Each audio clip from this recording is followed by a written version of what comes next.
Hola, buenos días. Buenos días. Buenos días. Hola desde Onda Sani. Hoy vamos a realizar un podcast sobre la película Gladiator 2. Varios alumnos de latín, griego, cultura clásica, de los diversos cursos, de segundo la ESO, de cuarto, de los bachilleratos. Fuimos hace 2 semanas en una excursión, una salida, el viernes, al cine, a Cuadernillos, a ver la película. Y hoy varios de nuestros alumnos, representados por los diversos cursos, van a hablar sobre este filme, este Peplum. Peplum, que viene del latín y significa película ambientada en el cine clásico. Ahora mismo van a hablar 2 alumnas, se van a presentar ellas mismas. Son 2 alumnas a las que le tengo muchísimo cariño, las echo de menos, incluso este año no las tengo. Y van a hablar sobre el componente histórico de la película. Bien, chicas, ¿cómo os llamáis? Bueno, yo soy Vega Yo soy Claudia. y la verdad que la película nos pareció muy buena y genial. Y bueno, no vamos a hacer mucho spoiler, pero vamos a citar datos históricos relacionados con los personajes y la época en la que se desarrolla la peli. Yo primeramente voy a responder a la pregunta de que si Lucio Vero fue un gladiador y el verdadero Lucio murió de niño. Este era nieto del emperador Marco Aurelio, hijo de Lucila y de Lucio. En la nueva película regresa a Roma ya crecido y convertido en gladiador, para acabar desempeñando un papel clave en la liberación del imperio del injusto gobierno de 3 malvados emperadores. Él quiere que Roma vuelva a estar al servicio del pueblo y no de la élite corrupta. Por lo que respecta a la historia, sabemos que Lucila tuvo un hijo llamado Lucio, pero el niño murió muy joven. En Gladiator 2 nos enteramos de que Lucio se había escabullido al norte de África y había adoptado el nombre de Jano, para volver años más tarde como un gladiador malvado.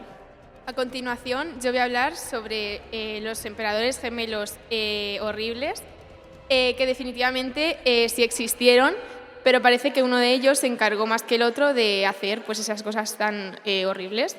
Estos no tenían nada mejor que hacer que organizar guerras desde lejos y ver cómo los gladiadores se mataban entre unos y otros.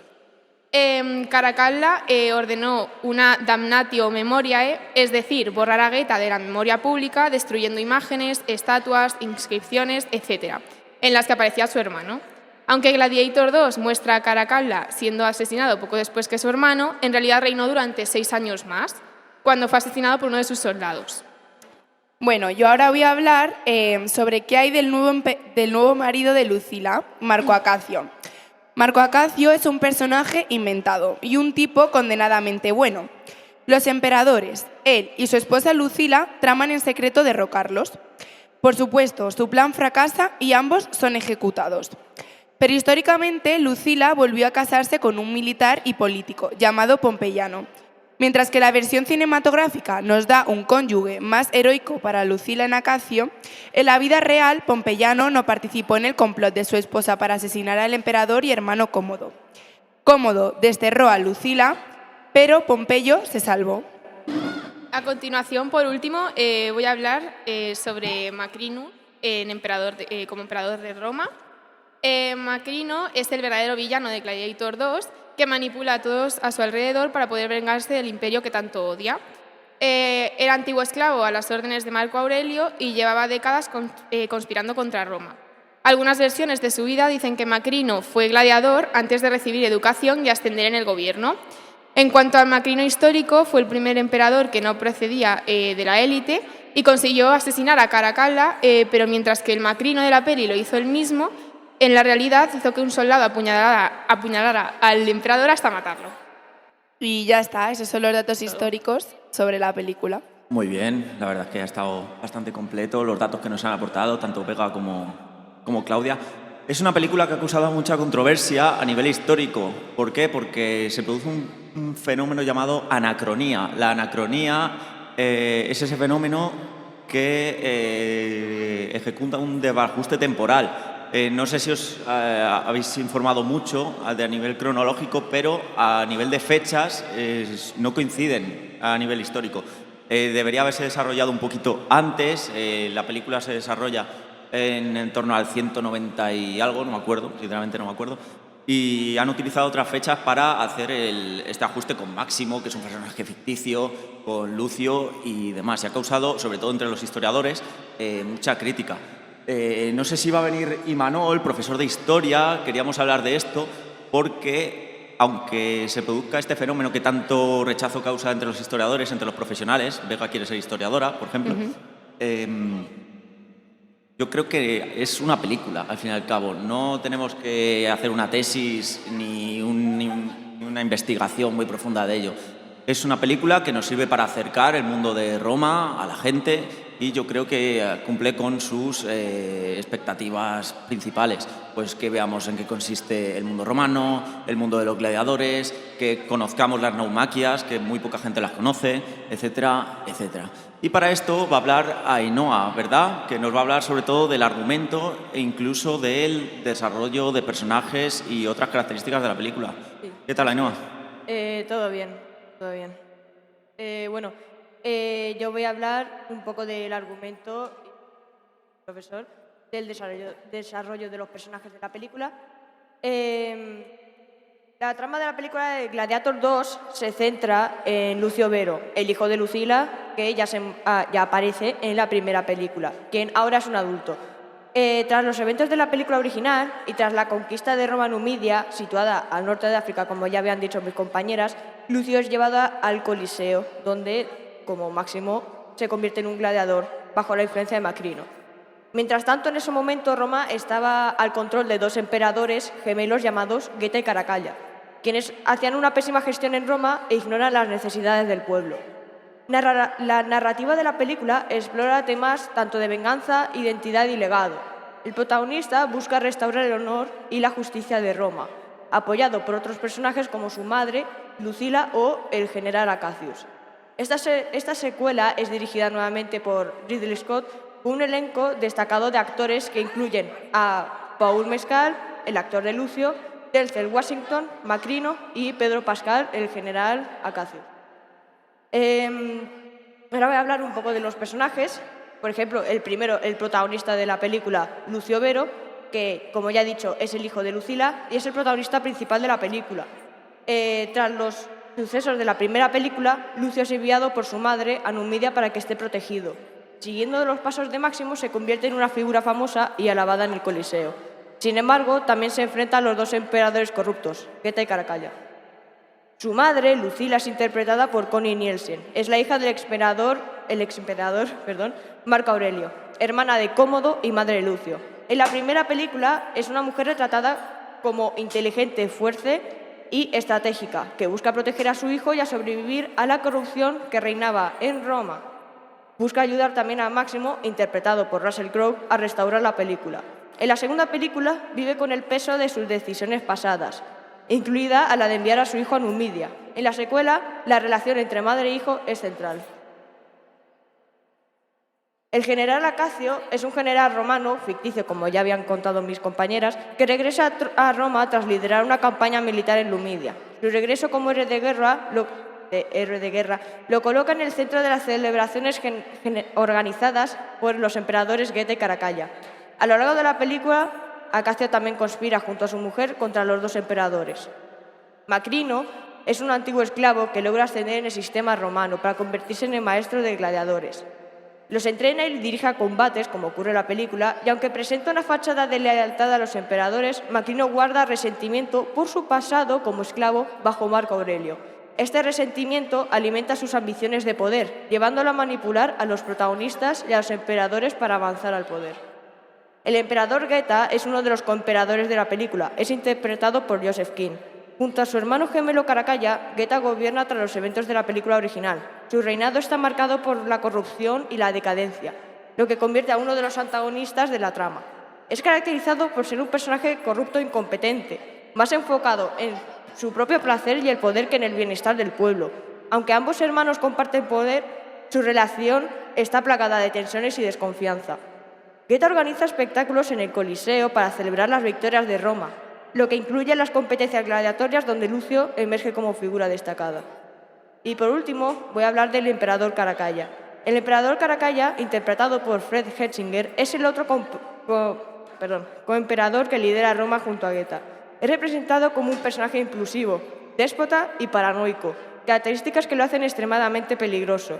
Al ser manipulado, Caracalla desarrolla una paranoia hacia su hermano, y este temor es explotado por Macrino. Su creciente megalomanía lo lleva a decisiones absurdas, como nombrar su mascota Mono como cónsul de Roma.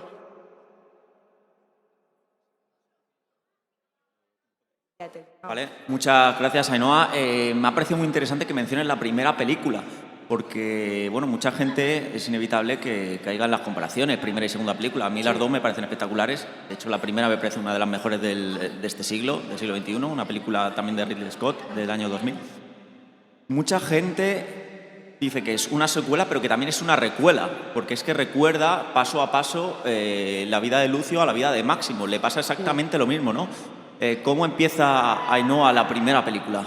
La primera película empieza cuando Roma comenzaba a conquistar otros territorios y tras la muerte de Marco Aurelio. Marco Aurelio, su general Máximo X Meridio, que es el principal protagonista de la primera película, le da sus poderes y su sueño, el sueño de Roma, busca restaurar la película, ya que Roma en ese momento estaba llena de corrupción. Sin embargo, Cómodo, que es el hijo de Marco Aurelio, que es un personaje que es, bueno, desagradable, mi opinión, no le gusta esa idea y le arrebata el poder a Máximo. Sí, exactamente. Pues algo similar ocurre en esta segunda película. También empezamos con una escena bélica, en este caso con la conquista de Numidia.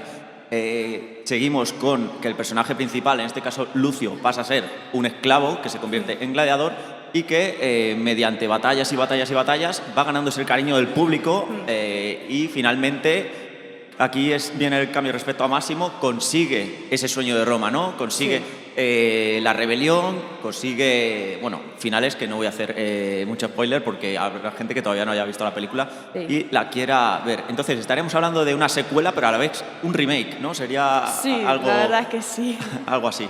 Tenemos otro compañero también de latín, de cuarto C, quiere intervenir también en la radio y quiero preguntarte a ti, Coque, sobre los personajes que aparecen en la película. Es cierto que Ainhoa ya ha hablado de ellos, pero quiero que profundices un poco sobre todo en el personaje de Lucio, de Jano, protagonizado por Paul Mescal.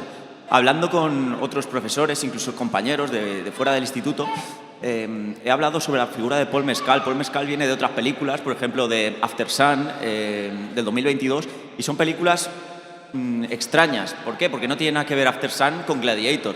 En Gladiator se buscaba un personaje que desprendiese ese aura de guerrero, de valentía, y claro, a nivel internacional, ¿qué actores nos podrían cuadrar con este personaje? Yo me pongo a mirar la nómina de actores de Hollywood y ninguno me pega. Incluso a nivel nacional tampoco encuentro ese personaje que desprenda fuerza, valentía, incluso a nivel físico que pueda cuadrar en el cuerpo de un gladiador. Quizá a lo mejor Jaime Lorente, pero claro, hacer una película de este calibre, pues, y sobre todo con el precedente que tenemos de Gladiator 1, pues podría ser complicado. ¿Tú cómo ves, Coque, al personaje de Lucio o de Jano? Cuéntame. Pues yo lo veo bastante activo durante toda la película y pues que todo el rato se intenta apañar la vida para también no morir y poder llegar al sueño de Roma. Y a nivel interpretativo, ¿cómo opinas el papel de Paul Mescal como protagonista? ¿Te ha gustado? ¿Le ves alguna carencia? ¿Te parece un buen desarrollo de personaje? A mí me gustó bastante, sobre todo la historia que tenía detrás y cómo logró llegar a ser lo que terminó siendo. ¿Y sobre algún otro personaje? Acacio, protagonizado por Pedro Pascal, Macrino. Están todos bastante bien. A mí sobre todo me gustó Lucio y las peleas que había en el Coliseo fueron bastante entretenidas y pues eso, me gustó bastante y la recomiendo bastante. Vale, pues todos los que no hayáis visto Gladiator 2 todavía, siguen cines y podéis ir a visitarla. Y a continuación tenemos dos alumnas de segundo de bachillerato de Humanidades que van a hablar sobre anécdotas o puntos divertidos o interesantes que les resultaron llamativos durante el visionaje de la película. Hola chicas, ¿cómo os llamáis? Nadia, yo Yasmín. Y bueno, pues voy a empezar yo a hablarte un poco. Básicamente hemos sacado 4 escenas que son, bueno, nos han dado gracia, en plan, son así graciosas. Y bueno, yo la primera que te voy a decir es la parte de los tiburones, que bueno, esta escena ocurre en un combate en el Coliseo, pero con agua en la arena, ¿vale? Y algo que de hecho sucedía en muchas batallas que eran muy conocidas. Estas batallas se llamaban Naumatiae, pero lo que hace que esta situación sea muy graciosa, bueno, cómica, es que los tiburones no solo nadan, sino que también empiezan a saltar y ya no es tan real. Comienza a ser como un espectáculo pues como irreal y de una manera muy exagerada. En vez de generar tensión o miedo, la escena termina siendo una burla de las peleas acuáticas y pues bueno, empieza a dar pues gracia a la situación. De hecho, sobre estas batallas acuáticas es otro de los puntos polémicos que los historiadores critican constantemente.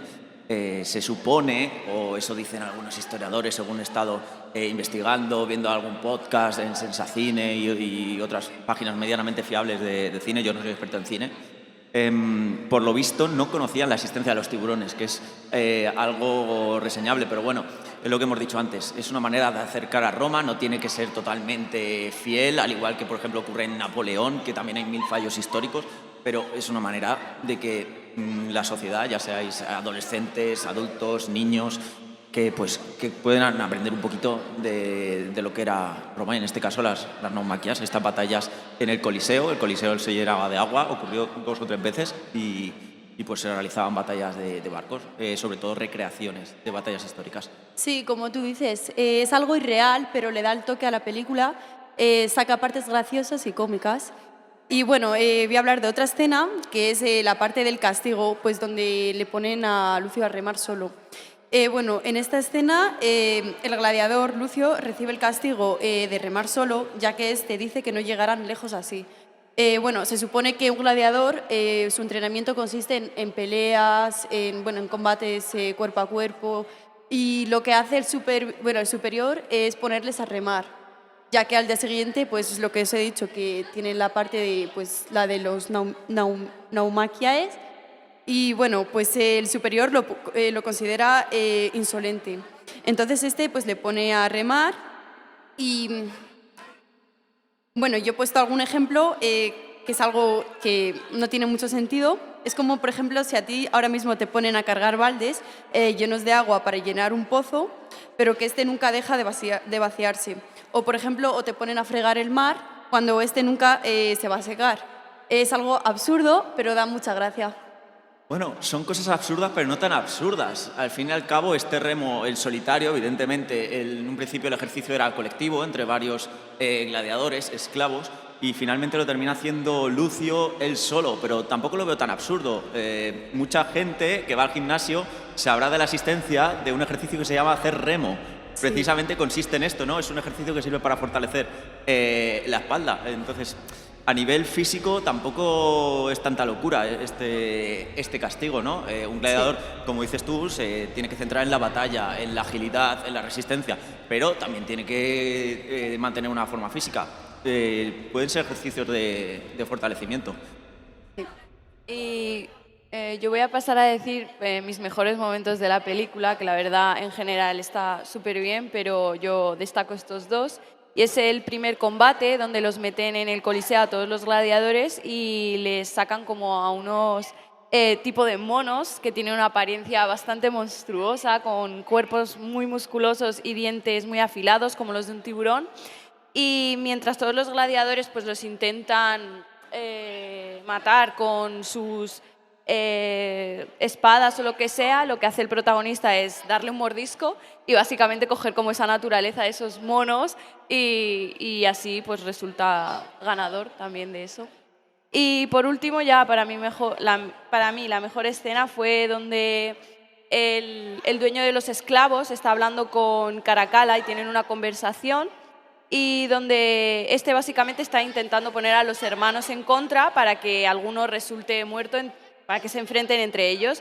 Y básicamente Caracalla destaca un momento en el que Guetta supuestamente le intentó matar usando el cordón umbilical. Y este dueño de los esclavos le dice, sí, debería haber sido un momento muy duro para ti y seguro que te acordarás de eso. Y él le dice, claro, como para no acordarse. Y resulta absurdo por eso mismo, porque cuando estás en el vientre de tu madre no te acuerdas de nada.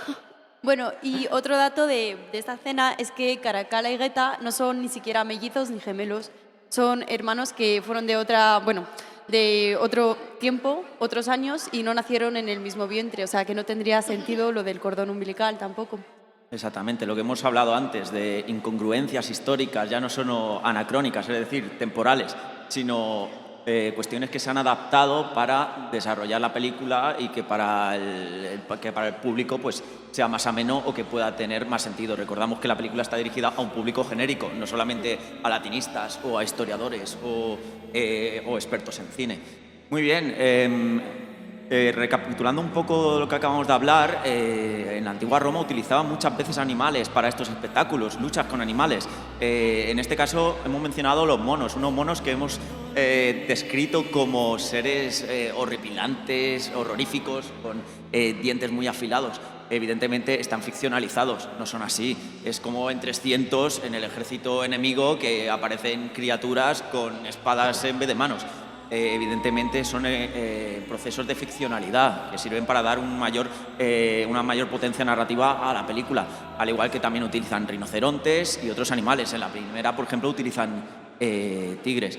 Y respecto a Guetta y Caracalla, sí, evidentemente no fueron gemelos, pero bueno, son elementos que, aparte de comicidad, pues también ayudan a entender esa coemperatría, ¿no?